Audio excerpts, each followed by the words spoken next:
Good morning, everybody. Thank you so much for joining us today for our lecture series, A Look into the Museum. We are excited to welcome back Felicia Williamson today, our Director of Library and Archives. Before we get started, I just want to point out a couple of things for you. We will have plenty of time at the end of the talk for questions. If you do have a question, please use the little Q&A button at the bottom of your screen. And you can go ahead and post a question there at any point, but again, we'll wait until the end of the lecture for questions. At that time as well, we'll bring up Dr. Sarah A. Bosch-Jacobson, who is our Chief Education Officer for the Q&A portion of the program. So without further ado, I'd like to welcome Felicia Williamson, our Director of Library and Archives. Hello, everyone. Good morning. Like Annie said, I'm the Director of Library and Archives. My part to play in the core exhibition is supplying artifacts and images from the Dallas Holocaust and Human Rights Museum collections to help us tell the story of the Holocaust in the Shoah Wing. For those of you who have been to the museum, you'll remember that the museum is divided into three main wings or galleries. There's additional galleries, but three main wings. The first is the Shoah Wing, or the Holocaust Wing, where we try, to the best of our ability, to tell the story of the Holocaust. That wing is organized geographically, which is significant because our artifacts that we supplied from our collections, my task was, here's the geographical area of Hungary, here's the geographical area of France, here's the story we're trying to tell in that area of the museum. What artifacts help us tell that story? Here's the topic we're trying to tackle. Here's some artifacts or images from our collections that help us tell the story. So we really came at it from that direction. We can answer questions at the end about how we made all those decisions, but, and I wanted to clarify that before we get started. The other thing I want to talk about is that up until a couple of years ago, really until 2018, our collections were Holocaust-based. We were a Holocaust museum founded by Holocaust survivors in 1984. And really, we only collected Holocaust-related artifacts, images, oral histories, etc. When we turned into the Dallas Holocaust and Human Rights Museum and expanded our mission, expanded our focus to include human rights topics, I started collecting human rights-related collections, artifacts, images, oral histories, etc. But the artifact collection that got used in the museum, again, was Holocaust-based. And most of our artifacts are Holocaust-based. So with that, I'm going to share my screen and we'll get started.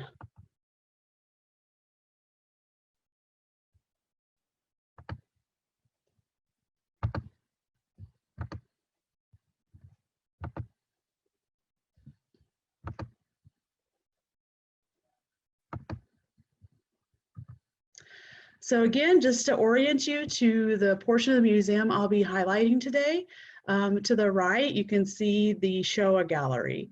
You come out the orientation theater and you enter the museum there, the main permanent exhibition of the museum, and you enter into Nazi Germany, or the rise of Nazi Germany. And so the first artifact in the Shoah Gallery you encounter is about Nazi Germany, and then you go geographically from area to area. But before you get there, there's the very first artifact you see in the museum. You come in the main entrance, and directly across from the main entrance, there's a large definition of an upstander, and there's the first artifact you see, which is the Yad Vashem's Righteous Among the Nations medal. This artifact is very significant. There's a woman named Melanie Coors who was awarded this medal because she helped rescue a Jewish friend.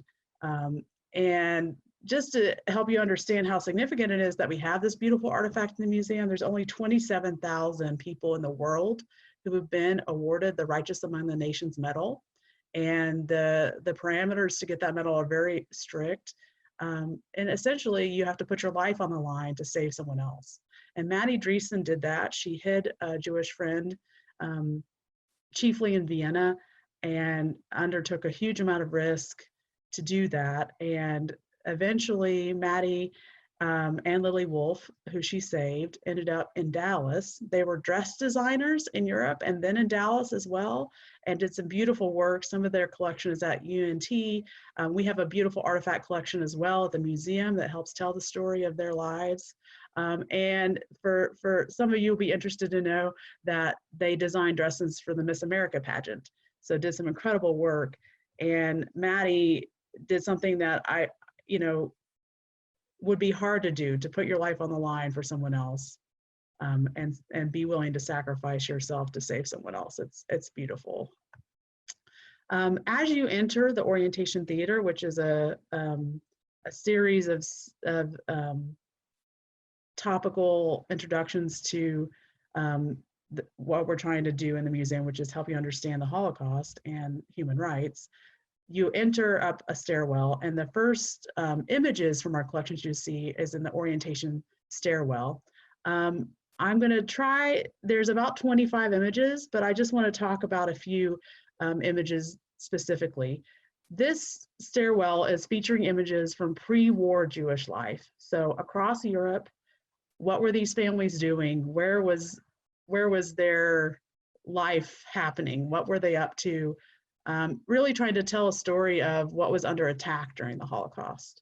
One image I want to talk about here, almost exactly in the center. This is an image from the Cohn family, and this is Richard Cohn, who was a soldier in World War I. Then to the left here, and almost at the bottom, there's a beautiful photo. It's a little hard to see, but I invite you to take a look at it when you're able to visit the museum next, of a family, the Al-Hadef family, who were a big, beautiful family in Greece, and a majority of them were murdered in the Holocaust.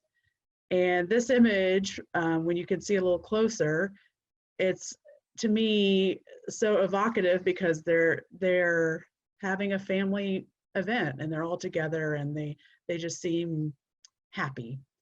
Some of you have met and had the pleasure to meet Max Glauben. His parents are pictured here.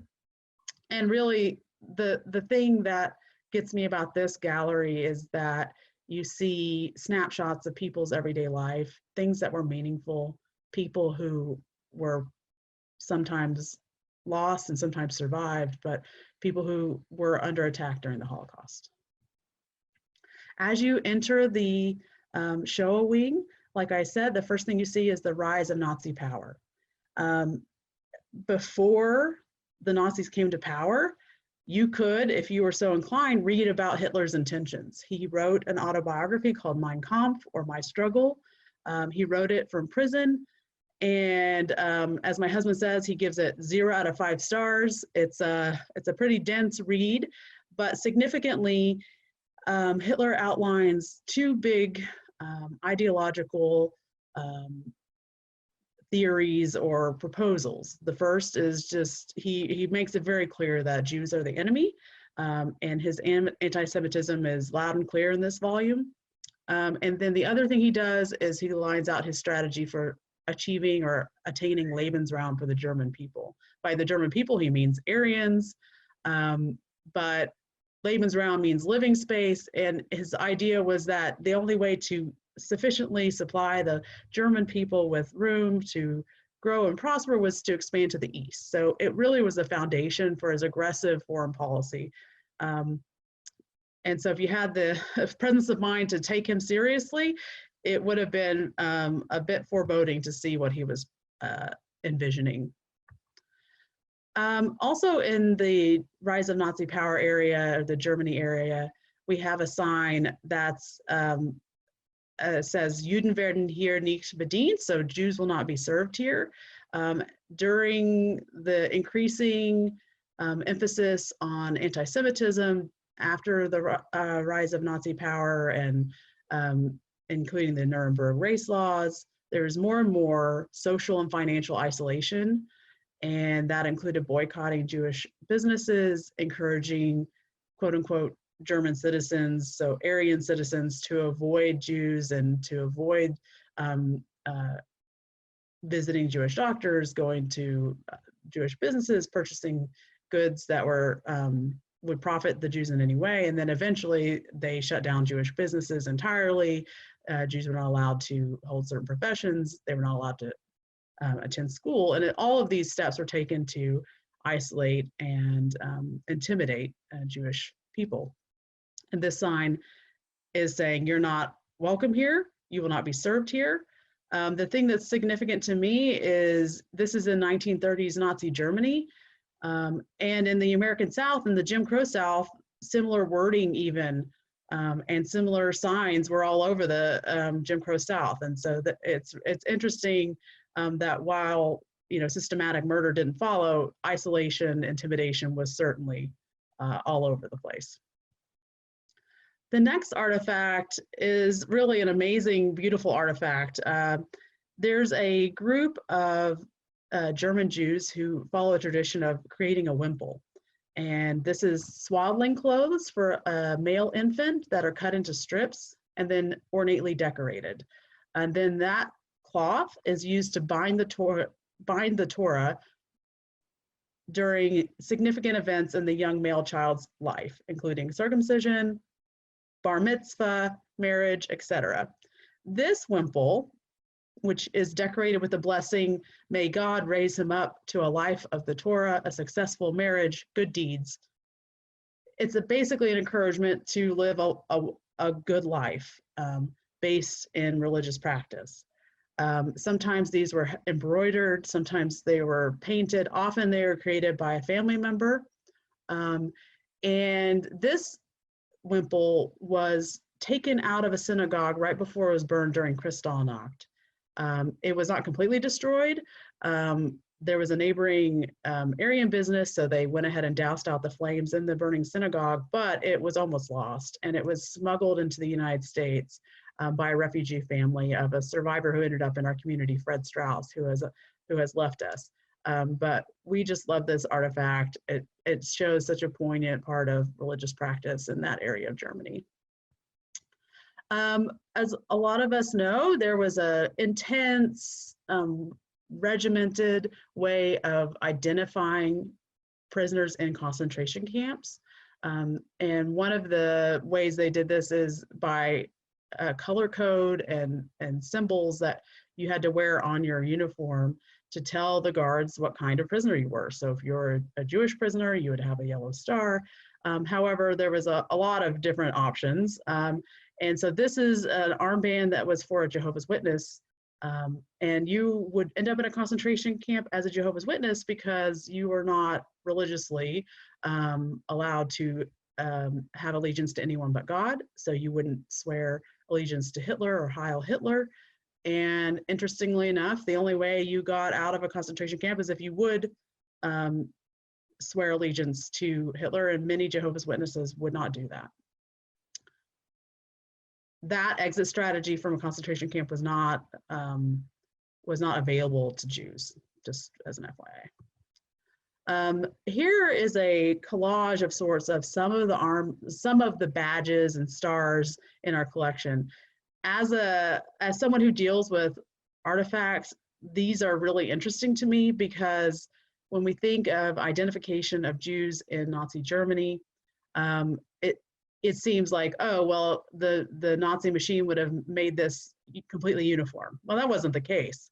Starting 1939 in the German Reich, which starts out being Germany, but expands, as we know, to the west and to the east, and really ends up, before it's all over, encompassing a huge amount of land in Europe, and swallowing up all sorts of nationalities. You had to wear a star on the outside of your clothing. Jews were forced to sew these patches onto their own clothing and could end up in big trouble or executed in a concentration camp if they didn't have the appropriate identification. But what's interesting to us is you have all sorts of iterations of that badge. Some mass produced, some hand sewn, some kind of purchase fabric, some very homespun fabric, and you have languages from all over Europe. So in this one set of stars alone, we have German, Juda, French, Huif, and then in the bottom right, you can see a little bit there, that's in Russian. The next artifact is a really beautiful artifact. Some of you may know about the Kindertransport. This is an effort to save children during the Holocaust. A big network of aid societies across Europe came together to try to rescue children. The significance that they were able to rescue 10,000 children, many of whom survived the war in Britain, is amazing. And to really bring it home, you know, one thing that I've always believed about artifacts is that, you know, when you're trying to teach about a tough topic like the Holocaust, you never know what artifact will impact someone, what will make them or help them understand in some little way what was happening during the Holocaust. And this artifact, I think, is very touching because this is the backpack that a child, specifically Susanna Levy, carried while she was on the Kindertransport. It's small. To me, it's very evocative of what a child would take with them, and that's in fact what happened. She packed up her prized possessions, put them in this little backpack, and then made the very scary journey from her home to Britain. This backpack was donated to us by a family who had carefully saved it for 75, 80 years. And amazingly, they saved some documents as well. And I have a few of those I can share with you. So this is Melanie Coors' family. Her mother, photographed here in the center with her grandparents, who was the Kindertransportee and the carrier of that backpack. And then to the right, this is Melanie's mother and her grandmother. Her grandmother also survived the war by escaping to Britain. To do that as a Jewish woman, you had to be in a servant trade. So you had to prove that you could contribute, but you couldn't take more desirable jobs. And so amazingly, and it's not to scale, I wish you could see how tiny this little document is, and it's amazing the family saved this, but this is a tiny little newspaper clipping where Ruth Levy, Susanna's mother, is advertising in the paper that she would be a good housekeeper and trying to find a position, because if you could find a position and have all of the paperwork in place, you could apply to immigrate to Britain. And it was extremely tough to get a spot. And she ended up getting a spot and was able to survive. But amazing, tiny little document that tells a big story. The next, as you enter through into the Poland area of the museum, the geographical area of Poland, we have an artifact case focusing on the Warsaw Ghetto. One beautiful artifact on display there is the circumcision knife. The photo to the left shows the knife open, and I'm so glad we have that photo because we've made the conservation decision to not open the knife anymore. The knife has some lovely Hebrew inscriptions, which are very tiny and very hard to read. So one of these days, maybe we can try to get that translated. We tried and didn't quite manage it. Some other personal artifacts in our Warsaw Ghetto artifact case. We have a woman's hair comb made out of bone, and then a shaving brush and soap dish. One thing that's always amazing to think about is that the ghettos were really set up with a huge, intricate internal structure, including some ghettos produce their own currency. And so we have a set of banknotes and coins. They're from Lodz.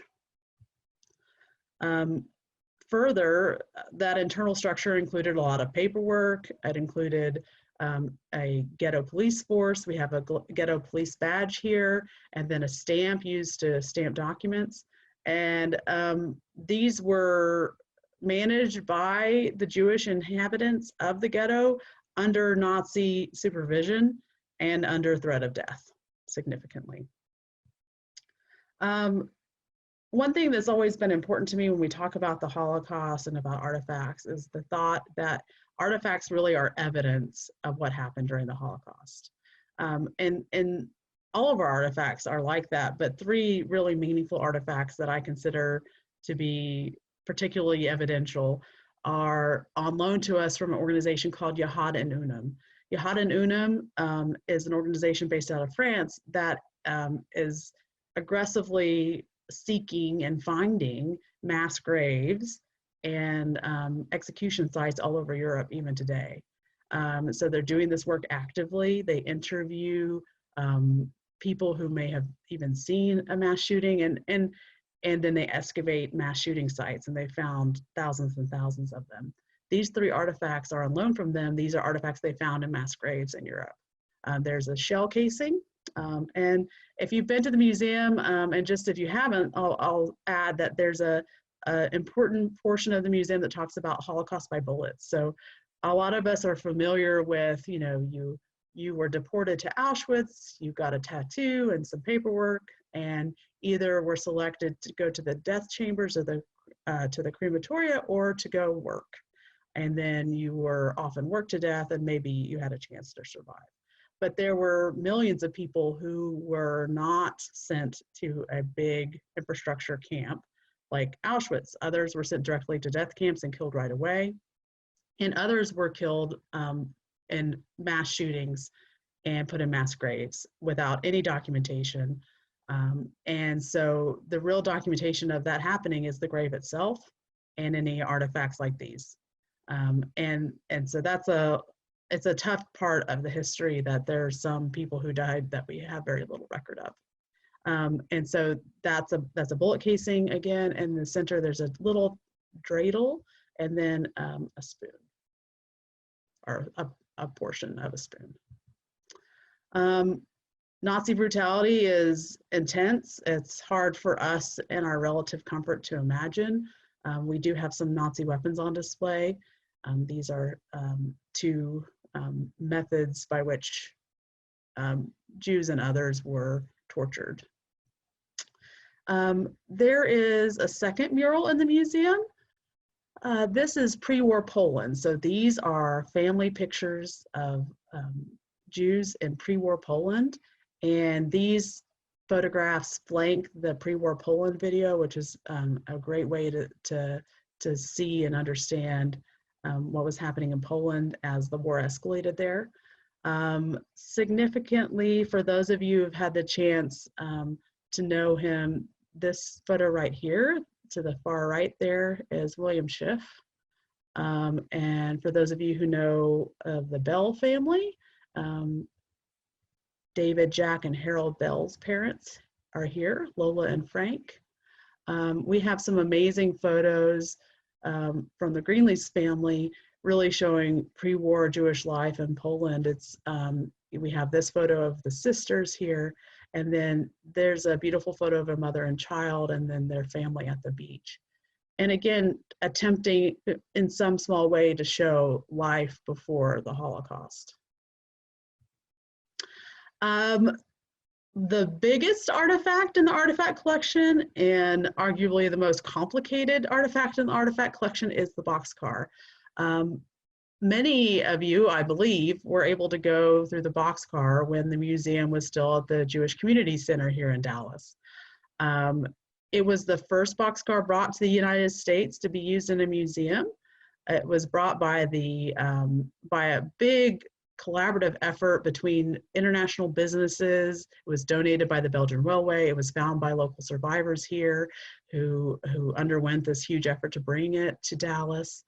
It arrived on a big truck and was lifted into to the parking lot at the JCC in 1984, and then they ended up using a third of the boxcar to be on display at the J when the museum was there. The museum was founded in 1984, and it was a big part of the exhibit there. Another third of the boxcar was reconstructed when the Dallas Holocaust Museum moved downtown to our former location at 211 North Record Street. And then the final third of the boxcar was misplaced along the way. So when we wanted to put the boxcar on display here at the Dallas Holocaust and Human Rights Museum, we started what was really a 2-year process of fact-finding, researching, and then hiring a professional conservator to reconstruct the boxcar using all the pieces of extant boxcar we had, and then reconstructing that final third that was missing. They used historic era wood. They used historic welding techniques. And we think it's really meaningful to have that boxcar as an anchor artifact in the museum.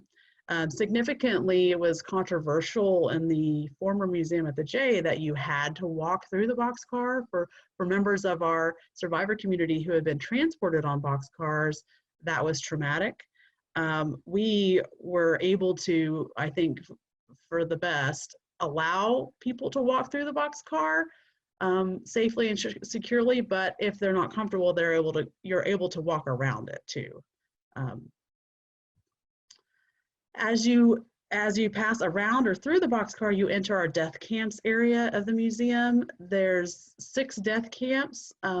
3 of them were really killing centers where almost no one survived, as in less than 10 people, and sometimes no one at all.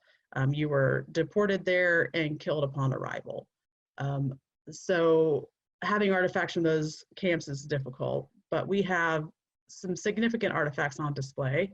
Like I said earlier, I think artifacts can be an effective way to try to connect in some way with the Holocaust. And these items, in the case, the household items case, are all items that we recognize and are personal.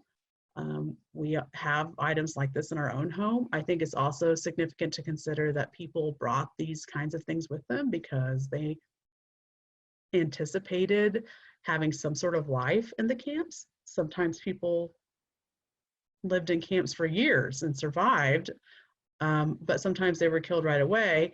And just a side note, many people were in multiple camps, which I'm not sure I really understood until I started researching the Holocaust more.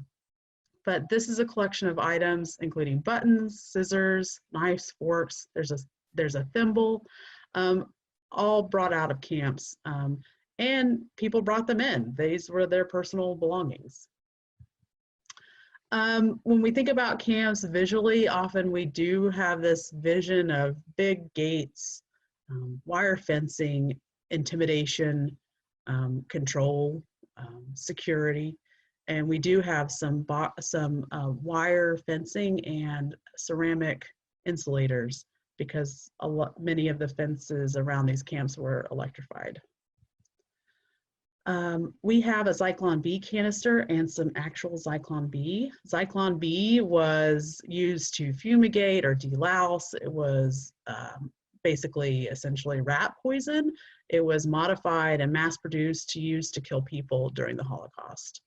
The amount we have is not a lot. It's no longer active, fortunately, but it does tell a pretty intense story. This was used we think was like ZyklonB and ZyklonB canisters that were used to kill people during the Holocaust.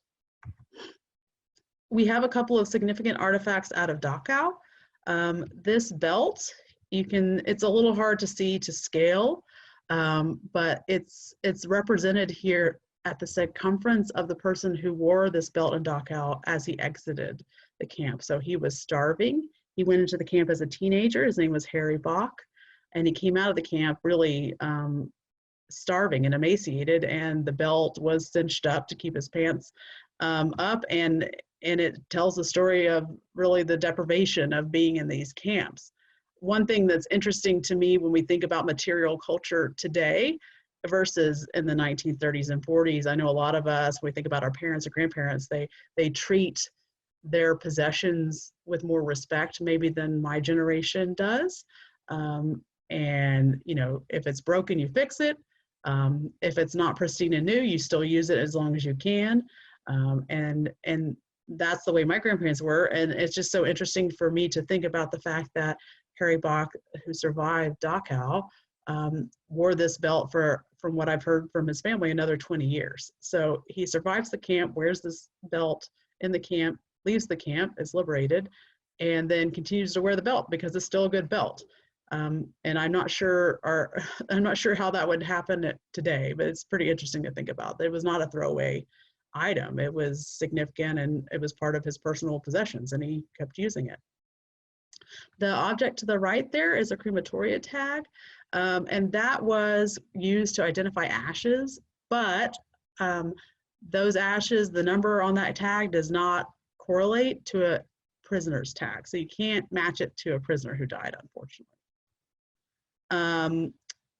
For anybody who's been to the National Museum at the United States Holocaust Memorial Museum in DC, I know it's very impactful to see the display of shoes there. And we have 10 shoes on display at the Dallas Holocaust and Human Rights Museum. We actually cycle them on and off, so there's 5 on display at a time for preservation purposes. And I think shoes are extremely impactful because they're individual. We all use shoes to tell a little bit about ourselves. So the shoes that we have, there's some children's shoes, there's some high heels, there's some workers' boots, and you can look at them carefully and understand a little bit more about their wearers. Another couple of objects on display in the death camps area, there's some tools that were found in Auschwitz, but there's also a handmade bucket.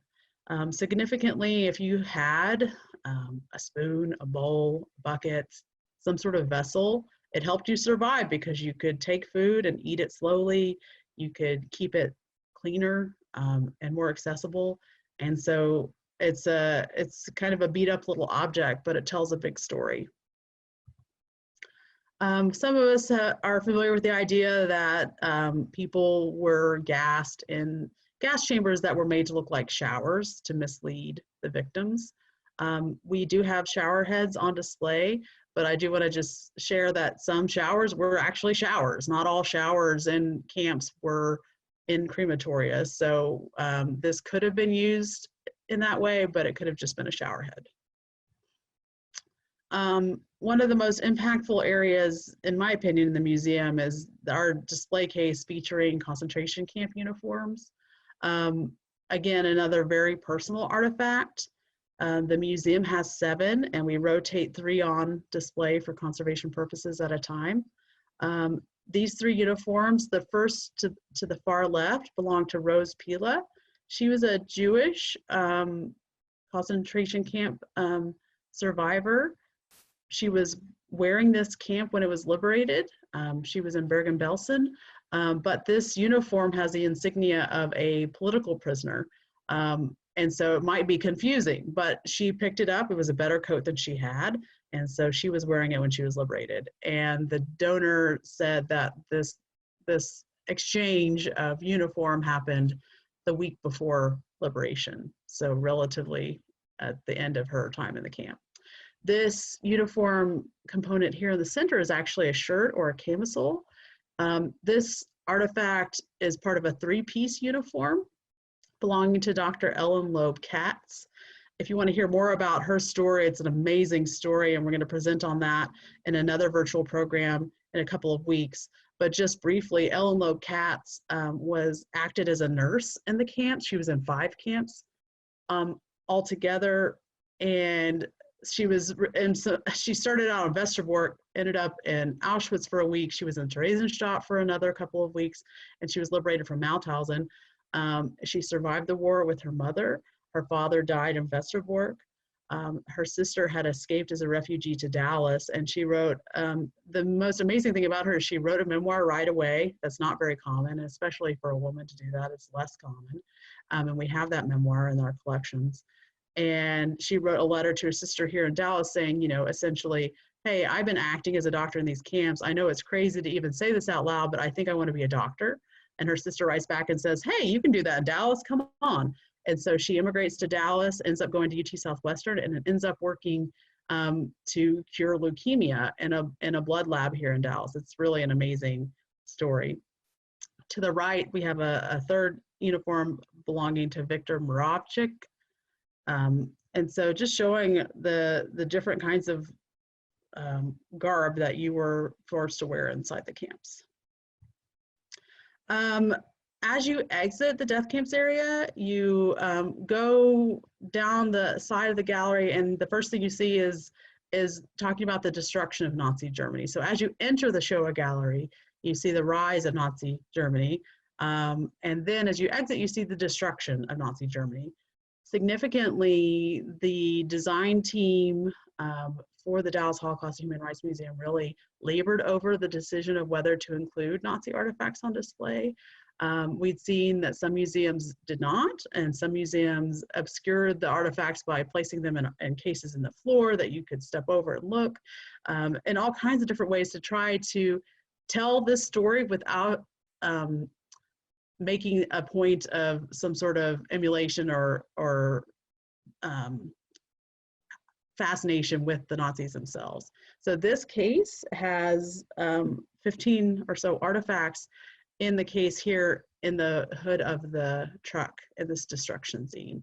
And it's a way to display Nazi artifacts, which are a true part of the story, without having some sort of altar to them. Finally, as you exit, you enter a little area dedicated to liberation. And the museum is very careful to talk about liberation from the point of view of the people who were liberated from the camps, for whom being liberated was possibly, it was not simple. So you didn't know where your family was, you had nowhere to go. Often people were in a series of displaced persons camps, so it's a very tumultuous time for many survivors.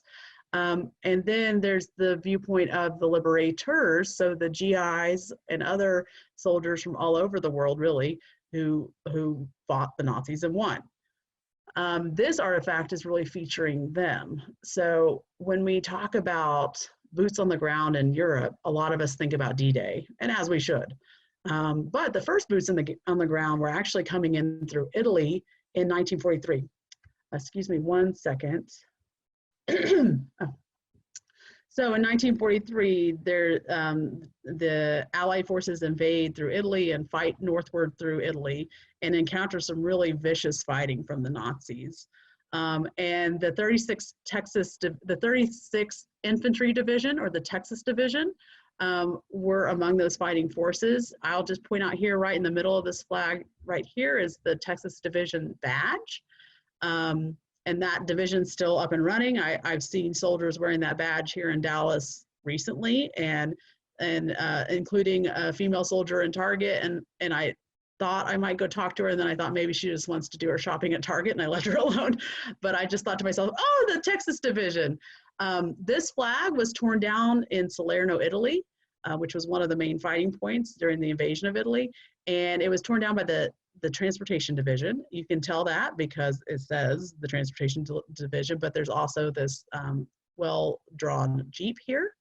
And the Transportation Division signed. They included names of the wounded and fatalities from their division. And then they inscribed the center of the flag. And right here, I invite you next time you're in the museum to give it a close read. But essentially, this is a letter back home to North Texas, saying, you know, every flag we tear down brings us closer home to you. I think that's so moving and so interesting, because these guys were 19, 20, 21 before they, you know, shipped off to fight the Nazis in Europe. They maybe hadn't left their county or their state. And here they were, and they knew what they were doing. And I think that's so inspirational. Then finally, as you exit the Shoah Gallery, we have a big mural that really tells the story of rebuilding your life after the Holocaust. So for those who survived, they faced a really intense, usually 5 to 10 year struggle to immigrate, to build a new life for themselves, to restart families, to get married. And there was a big emphasis on rebuilding. And so this mural tells that story. I also include it here just to show you one of the most interesting artifacts on display. This is actually a replica here on this little bench. This is the Kukler album. I'm going to take a moment to talk about that, and then I'll talk about this mural. The Kukler album was donated to us by a family here in Dallas. They ended up with this album because they financially supported Lena Kukler in her efforts to rescue orphans after the Holocaust.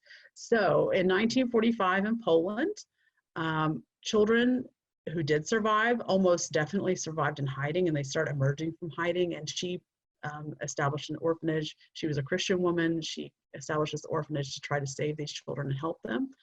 Some of the children she was able to reunite with parents who survived the Holocaust as well, but many of them were orphaned, of course, because their parents were murdered in the Holocaust. After the Holocaust, it's really hard for us to imagine But these children had survived the Holocaust miraculously. 1.5 million children died during the Holocaust, but these children survived. And she has this orphanage where she's trying to protect them, and the orphanage was attacked by anti-Semitic Polish people in 1945. And so she realizes that the children are not safe. And she works with a huge network of Jewish aid organizations to try to smuggle them out of Poland. They ended up, she smuggled about 100 children into Paris, and then from there to what was then Palestine. And many of these children went on to live long lives, and some are still alive today, which is pretty incredible. Lena Kukler sent this album back to Dallas to the Zale family because they had been supporting her orphanage, and specifically with medical money for medical care. A lot of these children had some pretty drastic medical conditions after being in hiding. Physical sickness, illness was a constant threat. And so she sent this album that's hand inscribed with photos of the children that she was saving, that the Zale family was helping her save financially. And so finally, we have this big, beautiful mural. These are all photos of the survivor community that ended up in North Texas. I get the question sometimes, how did people end up here in Dallas? Why? That's a complicated answer, but one of the answers is that they were able to connect with the Dallas community through getting jobs or having sponsorship by local people here in Dallas. And so a lot of these people ended up here as refugees before and during the Holocaust, or as survivors after the Holocaust. And I just want to give you brief highlights for some of these. I can't talk about all of them because of our time, but I think there's some pretty interesting photos, and I invite you to spend some time with this mural the next time you're at the museum. A lot of us know Mike Jacobs. This is a photo of Mike Jacobs. He's one of the founders of the museum. He's not with us anymore, but here he is. It's a beautiful photo of him in a train car in 1951 in Germany. Just below that is a beautiful photo of Mike Jacobs hoisting the Zionist flag. So this is what we would recognize as the Israeli flag, but it's before the State of Israel is founded. And he's in a displaced persons camp in Germany, and he's hoisting that flag. Immediately to the right of that, hopefully some of you have been able to meet our Kindertransportee survivor, Bert Romberg. And then over here to the right is his sister Maggie, beautiful picture of her. Let's see, a really interesting, some of you may know Dr. Zsuzsanna Ozsváth. This is a photo of her post-war in Hungary. And I could go on. There's an interesting photo of, here's Max Glauben, many of you know him. And then here he is again in this photo. So a lot of really great pictures that were shared with us by our survivor community to tell the story of building your life anew after the Holocaust. And finally, I hope if you haven't been to the museum, you'll be able to come visit us and spend some time in our memorial room and reflection gallery. Significantly, when the museum was founded by Holocaust survivors, they started meeting in 1977 and opened the doors to the Dallas Holocaust Museum in 1984. A big part of their emphasis, of course, was on Holocaust education. They were worried that this event was being forgotten and that students were not learning about the Holocaust, and they found that to be just intolerable. And the other emphasis was on memorialization. For most of us, we're fortunate if we have a loved one who's died, we're able to visit them in their graveyard. That's no less important to a Jewish family. But if your family member died in the Holocaust, you couldn't go visit their grave. And so they created this memorial room to memorialize their family members and have somewhere they could go to visit and remember them. We've tried to recreate the memorial room in keeping with their vision. The founding museum members' vision of the memorial room.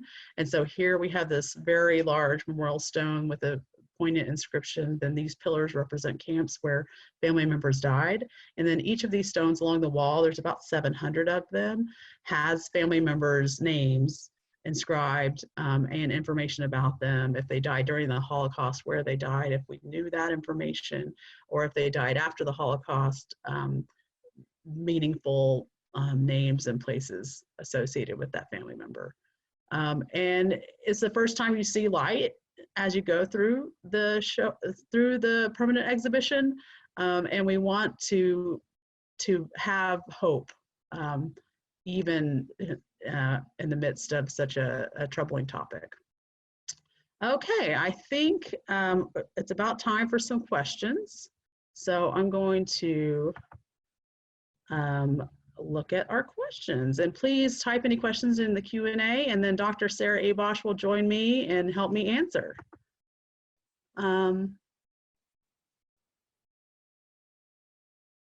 So we have a comment saying, thank you for the lecture and tour. She hasn't had the chance to visit the museum, but is hoping to. And she found it emotional and moving to see this on Holocaust Memorial Day, and that she'll share with other educators, which is just wonderful. If you have any questions, go to the Q&A panel and please and type in your questions.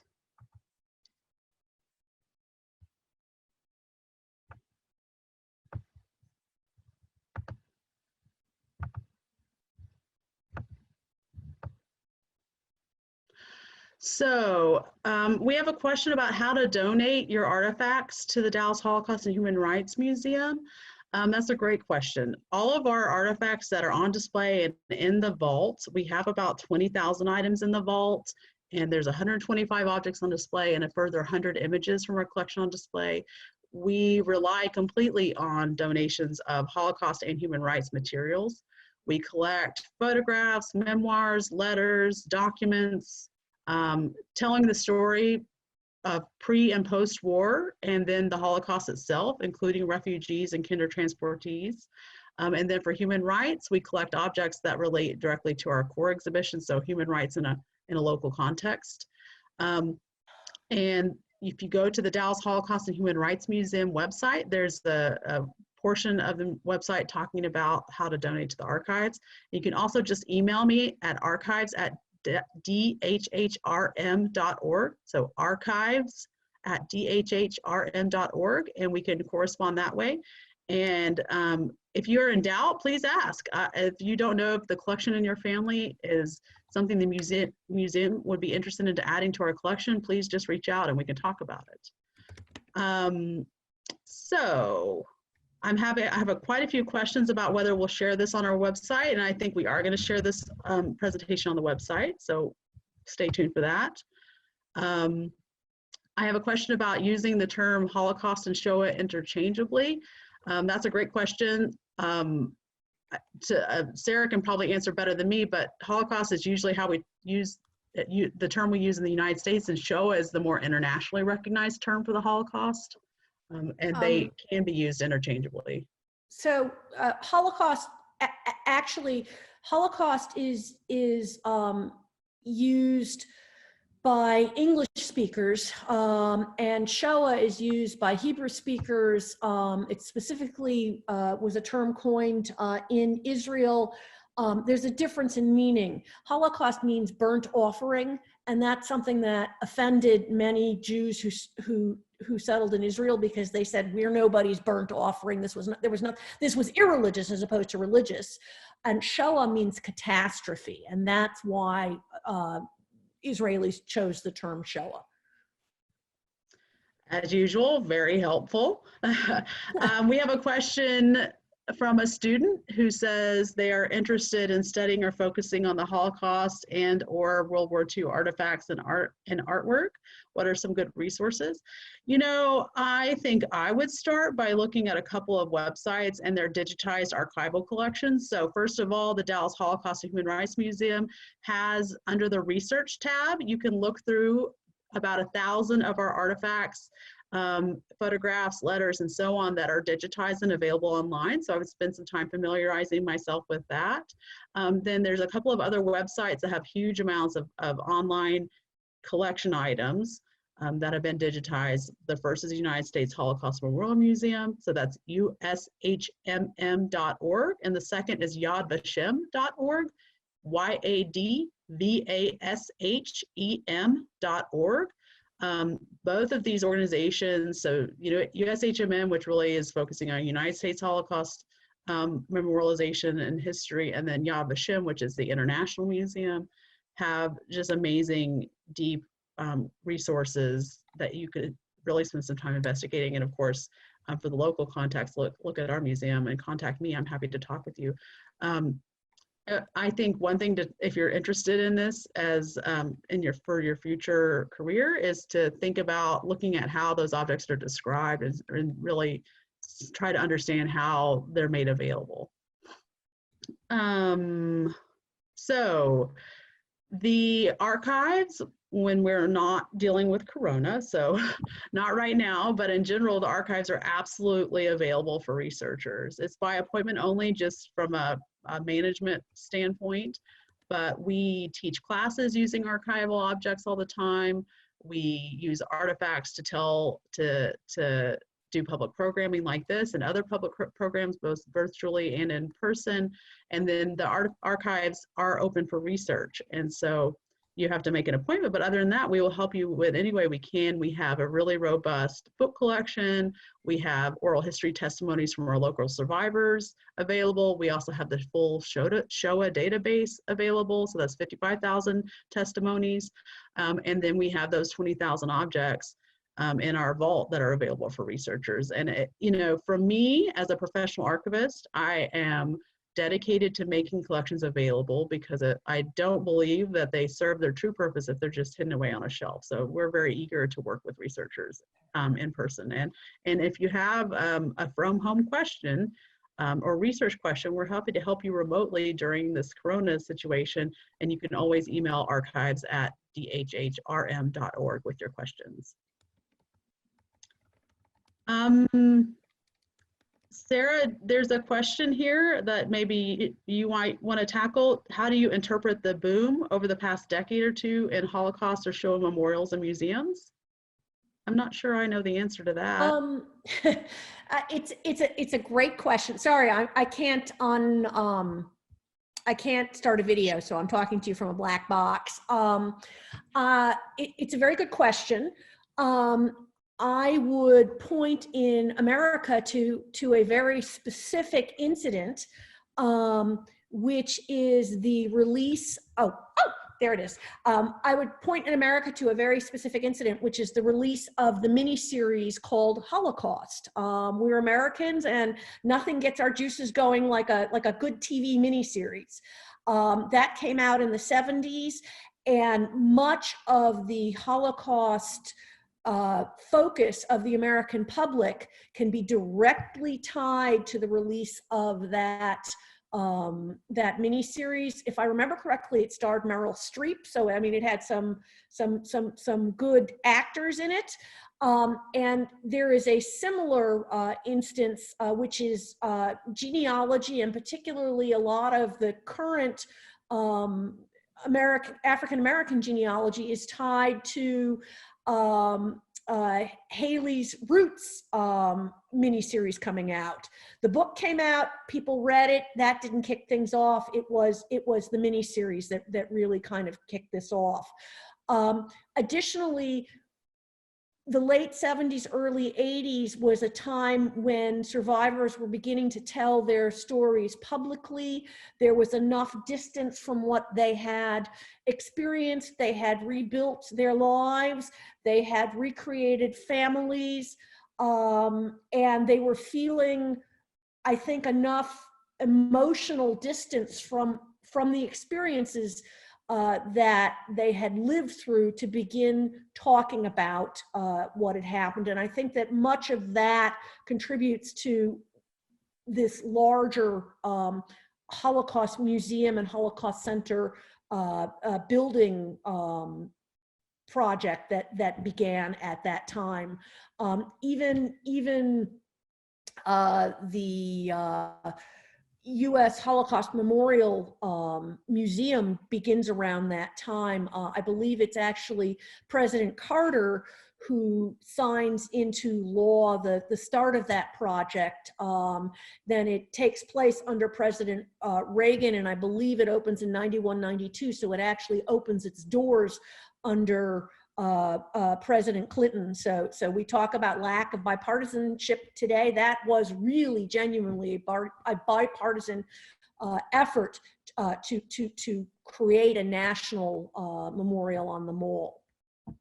Well, and I'll just jump in and add one thing that Sarah and I have heard over and over from our survivor community, whether they're survivors of the Holocaust or other genocides, is that when people survive something like this, they want to protect their children. They often don't share their stories with their children. They say, you know, we hear things like, we wanted to have that door closed, we wanted to move forward, we want to rebuild life, we don't want to burden our children. All of which makes tons of sense to me. But then significantly, when they start understanding that their grandchildren have no connection to what's happened and have no idea, then they start thinking, hey, you know what, this legacy matters. Understanding these things is important. And then they start having more willingness to talk about it, to share, more openness. And so again, that distance of a generation seems to have meaning, whether it's a Holocaust survivor or other survivors. We hear that really over and over.